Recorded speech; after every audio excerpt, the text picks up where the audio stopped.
Então, hoje nós vamos falar de herança ligada ao cromossomo X. E que em doenças ou características genéticas, ela pode ser responsável por um fenótipo dominante, mas é mais comumente recessivo, né? E vocês devem lembrar de vários exemplos, como hemofilia, daltonismo ou distrofia de Duchenne, que a gente conversou no primeiro dia de aula, que tem uma herança recessiva ligada ao cromossomo X. E nós temos em vários livros de genética, tem essa genealogia da Rainha Vitória, que mostrava várias gerações com hemofilia, todos sempre no sexo masculino e transmitido por mulheres portadoras. A hemofilia A é causada por deficiência do fator 8 e os afetados têm um tempo de sangramento prolongado e hemorragias nas articulações e músculos.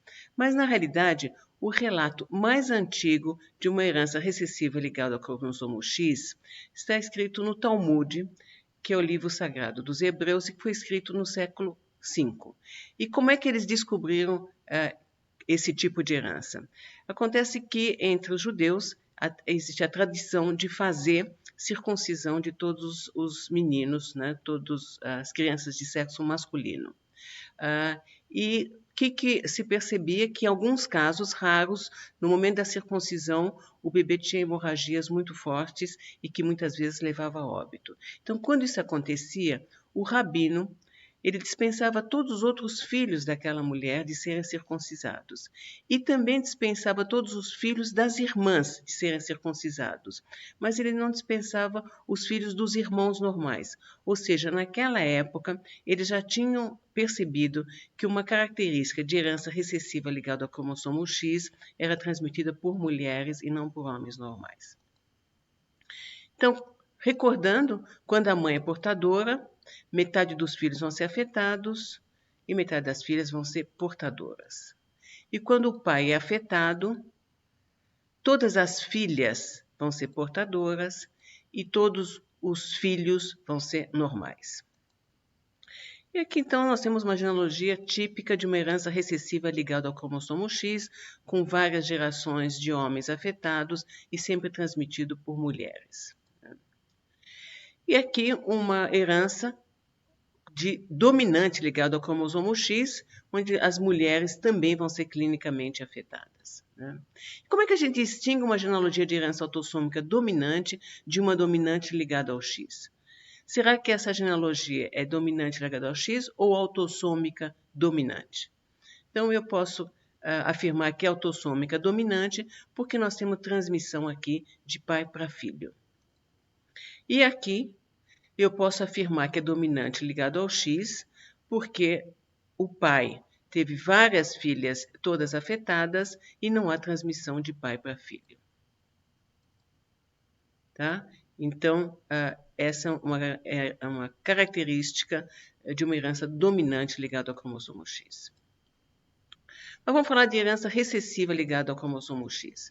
E uma das doenças mais comuns é a distrofia muscular de Duchenne. Então, esses meninos nascem aparentemente normais, mas eles nascem com uma mutação em um gene que vai determinar que eles vão perdendo gradativamente a musculatura. Né? E uma das características é a hipertrofia de panturrilhas. Eles vão, então, enfraquecendo ao redor dos 10 anos, eles, infelizmente, perdem a capacidade de andar e nas fases mais adiantadas eles ficam totalmente dependentes para todas as atividades. E se eles não tiverem essa ajuda da ventilação assistida, dificilmente eles passam dos 20 anos de idade. Então, ela atinge 1 em cada 3.000 a 5.000 nascimentos masculinos e é a forma mais comum e grave das distrofias. Infelizmente, a progressão é muito semelhante em todos os afetados. Uma das características da distrofia tipo Duchenne é o levantar miopático, ou que chama também manobra de Gowers.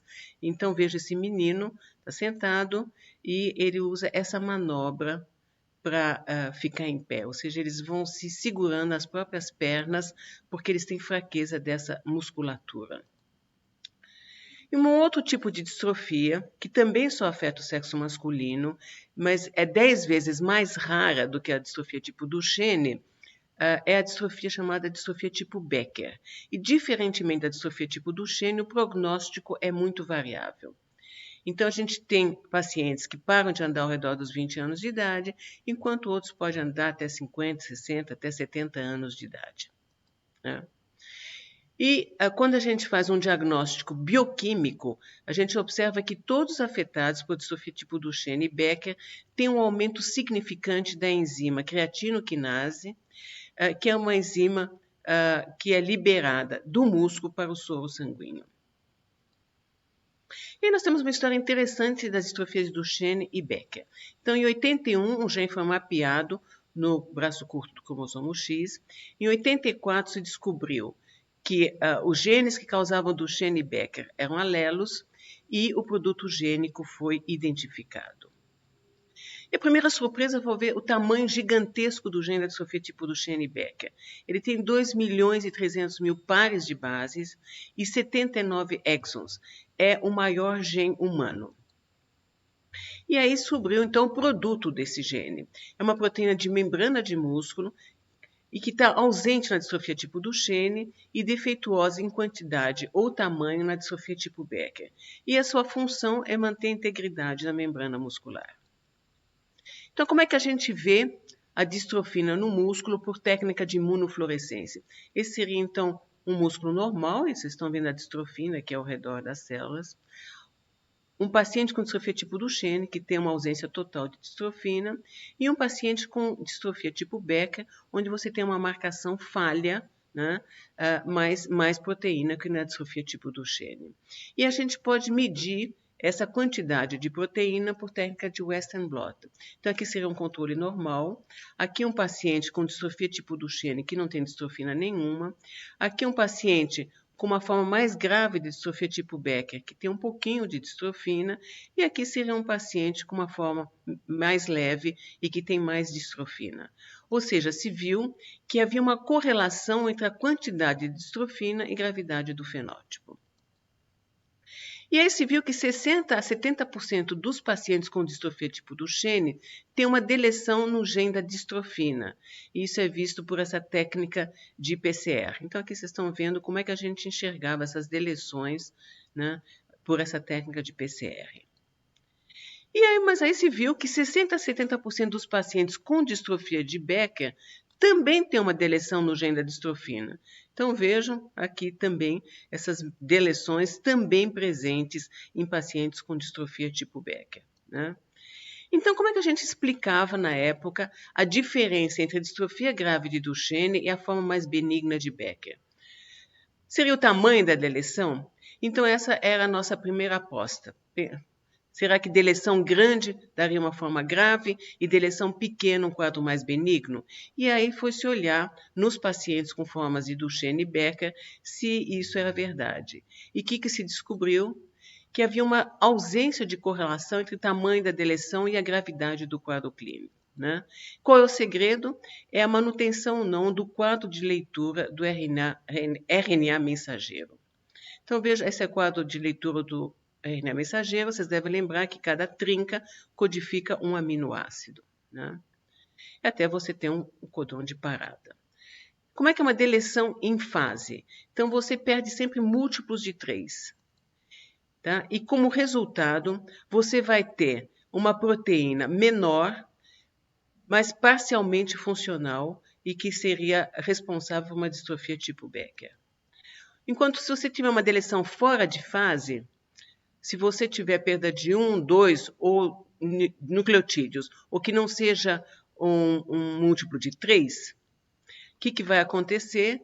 Você vai ter uma proteína truncada, não funcional, e que vai dar como resultado uma distrofia tipo Duchenne. Então, a analogia que eu faço seria, imagina um quadro de leitura como esse, uma boa mãe ama sempre seu lar, e aí você tem uma perda de 6 letras, 3 e 3, que seria uma deleção em fase. E você fica com uma boa mãe ama seu lar. Então, você tem uma frase encurtada, mas que é compreensível. Agora, veja se você tiver uma perda de uma única letra aqui. O que vai acontecer? Uma deleção fora de fase, e você vai ter a seguinte frase: uma boa mãe, e daqui para diante não tem mais sentido. E aí nós começamos a ter surpresas. Então, essa foi a primeira. Esse paciente tinha 40 e tantos anos e ele tinha um quadro muito leve de reumatismo. E aí, quando se foi estudar o gene dele, se descobriu que ele tinha uma deleção de 50% do gene da distrofina. Então, faltava metade do gene e, assim mesmo, ele tinha um quadro muito leve, né? E como é que se explica? Se descobriu que a deleção que ele tinha era na região central do gene. Então, aqui seria a proteína distrofina. E o que se sabe hoje? Que se você tiver uma deleção, uma mutação na região N-terminal ou C-terminal, que se liga a outras proteínas, você vai ter uma forma grave. Mas se você tiver uma deleção nessa região central, que é chamada em inglês de Rod domain, você vai ter uma proteína encurtada e ela vai ser parcialmente funcional. Tá? Então, sabe-se hoje que a gravidade do quadro clínico vai depender da quantidade de distrofina e do sítio da deleção. Né? E aí você pode ter desde uma forma grave de Duchenne até simplesmente uma cardiopatia de início tardio, que não vai ser nem vista num ambulatório de doença neuromuscular, mas sim num ambulatório de doenças cardíacas. Né? Então, nós temos aqui mais um exemplo de mutações em um mesmo gene, levando a quadros clínicos diferentes, que a gente chama de heterogeneidade alélica. Né? E aí, novas surpresas. Né? Esse menino foi encaminhado como tendo uma distrofia de Duchenne, ele tinha todas as características da distrofia tipo Duchenne, mas quando foi se estudar o músculo dele, o que se viu? Que ele tinha uma distrofina normal. Veja a distrofina dele em comparação com o paciente que tem distrofia tipo Duchenne. E quando se mediu por Western blot, também ele tinha uma quantidade normal de distrofina. Como é que a gente explica? Explica quando se viu que ele tinha uma irmã com o mesmo quadro. Ela, sendo mais velha, já tinha parado de andar. Né? E, na realidade, esse tem um tipo de distrofia que a gente chama de distrofia tipo cinturas, que atinge a cintura escapular e cintura pélvica. Né? E a maioria tem herança autossômica recessiva. Né? Então, você pode ter também distrofia tipo cinturas em adultos. Quando é uma mulher, é fácil fazer o diagnóstico, mas quando é do sexo masculino, clinicamente você não consegue distinguir a forma ligada ao X da forma autossômica recessiva. Né? Então, você pode ter formas graves, que são chamadas de Duchenne-like, e mais benignas, que são muito semelhantes à forma Becker. Né? Ou seja, mutações em genes diferentes levando ao mesmo quadro clínico, que é a heterogeneidade genética ou de locus. Né? O que esses genes fazem? Então, 4 desses genes que são responsáveis pelas formas graves parecidas à distrofia tipo Duchenne, formam um complexo que a gente chama de sarcoglicana e que está associado à distrofina. Tá?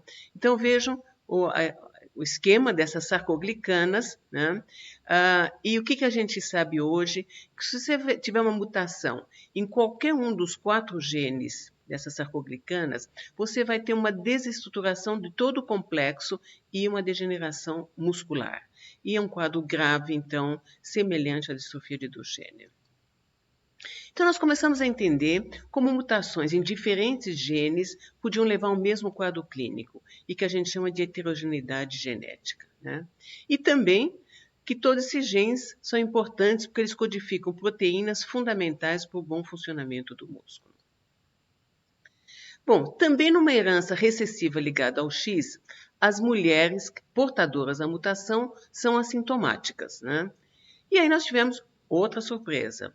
Essa senhora, que na época tinha 43 anos, foi encaminhada como tendo distrofia tipo cinturas, porque era do sexo feminino.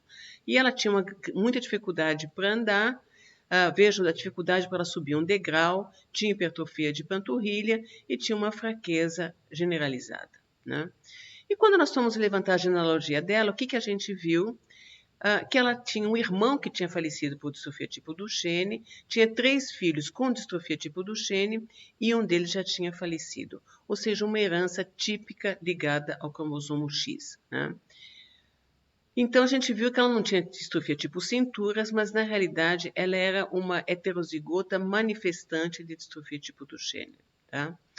E hoje a gente sabe que na distrofia tipo Duchenne, cerca de 8% das portadoras são heterozigotas manifestantes, ou seja, elas têm alguma alteração clínica detectável, além de aumento de creatinoquinase, hipertrofia de panturrilha e alguma fraqueza muscular, né? Se a gente olhar o músculo dessas heterozigotas, a gente vai ver que elas são um mosaico de fibras distrofina positivas e negativas. Como é que a gente explica? Explica pela teoria de Lyon. O que diz a teoria de Lyon? Que há uma inativação do cromossomo X ou compensação de dose em todas as fêmeas de mamíferos. Ou seja, em todas as fêmeas de mamíferos, só um X permanece ativo. E o sexo feminino tem duas populações de células, uma com X materno ativo e outra com X paterno ativo. Então, como é que seria essa inativação do cromossomo X, né?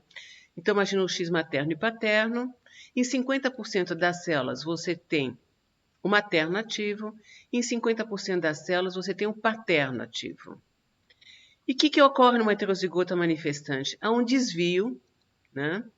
E na maioria das células, e principalmente nas células dos músculos, elas vão ter ativo, na maioria das células, o X com a mutação materna, né? E na prática, como é que a gente faz o aconselhamento genético? Então, o primeiro ponto é o levantamento da genealogia, né? Vamos imaginar uma genealogia típica de uma herança recessiva ligada ao cromossomo X, tá? Que pode ser distrofia de Duchenne ou Becker. Qual é o risco para descendentes? 25% ou 50% do sexo masculino. E numa herança, então, autossômica recessiva, o risco para o casal vai ser de 25% de ter uma outra criança afetada. Qual é o risco para a irmã de afetado ou para consulentes num outro casamento? Então, numa herança recessiva ligada ao cromossomo X, a mãe dessas crianças, se casar com outro homem, vai ter o mesmo risco de 50% de ter um filho afetado. E 50% das filhas vão ser portadoras. Já numa herança autossômica recessiva, só existe risco para esse casal. Se essa mulher casar com um homem não aparentado, o risco vai ser muito pequeno de vir a ter uma criança com o mesmo problema. E a mesma coisa para as filhas, né? Elas têm 2/3 de chance de ser heterozigotas, mas se casarem com um homem não aparentado, o risco de recorrência é desprezível ou muito baixo, tá? Então, a gente sempre sugere, quando você tem uma doença recessiva na família, para não se casar com consanguíneo. Bom, e se a gente tiver um caso isolado? Herança autossômica recessiva ou ligado ao cromossomo X, né? Então, hoje, nós temos possibilidade, graças à técnica de última geração, Next Generation Sequencing, de testar 6.300 genes simultaneamente. E 622 são para doenças neuromusculares. Então, vocês podem imaginar, antes da gente ter essa tecnologia, a dificuldade que era para achar uma mutação com tantos genes responsáveis por doenças neuromusculares, né? Bom, mas imagina que você faz o sequenciamento e você acha uma mutação no gene da distrofina. E aí, é importante lembrar que na distrofia tipo Duchenne, a mãe é portadora em 2/3 dos casos. Então, nesses casos, 50% dos filhos são afetados, 50% das filhas são portadoras assintomáticas. Mas 1/3 dos casos são causados por mutações novas. E nesses casos, não há risco de recorrência para a futura prole, né? Então, isso é muito importante vocês lembrarem que em todas as doenças recessivas causadas por mutações letais em genes ligados ao X, 1/3 é causado por mutação nova, né? Como é que a gente explica isso? Imagine que I seja a frequência de afetados na população, H a frequência de heterozigotos na população, M a taxa de mutação e F é o valor adaptativo, que mede a capacidade reprodutiva ou fertilidade. Se eu tiver uma mutação letal, F igual a 0. Se a gente substituir, como é que nós vamos ter aqui? Então, a incidência igual à taxa de mutação, mas a mãe pode ser heterozigota e ela tem 50% então de passar para a prole. E a frequência de heterozigotos na população é 2M, porque ela pode ter recebido a mutação da mãe ou do pai. Pode ter recebido de uma mãe heterozigota, que aí também vai ser 50% de passar para a prole. E se F igual a 0, H igual a 4M, ou seja, a frequência de heterozigotas é 4M. E se a gente substitui aqui na fórmula de incidência, nós vamos ter que M igual a 1/3 da incidência, ou seja, a incidência é igual a 1/3 de mutação nova, tá? Então, toda vez que você tem um caso isolado, é muito importante testar a mãe e testar a irmã para saber se foi herdado ou se é uma mutação nova. Então, quais são os pontos importantes para vocês lembrarem? Então, nós temos novos exemplos de heterogeneidade alélica e genética, né? O que é muito importante para o diagnóstico, para o aconselhamento genético, estimativas de risco de recorrência e estratégias terapêuticas. E toda vez que você tiver um gene com uma mutação letal ligada ao cromossomo X, 1/3 dos casos totais são resultantes de mutação nova. Muito obrigada.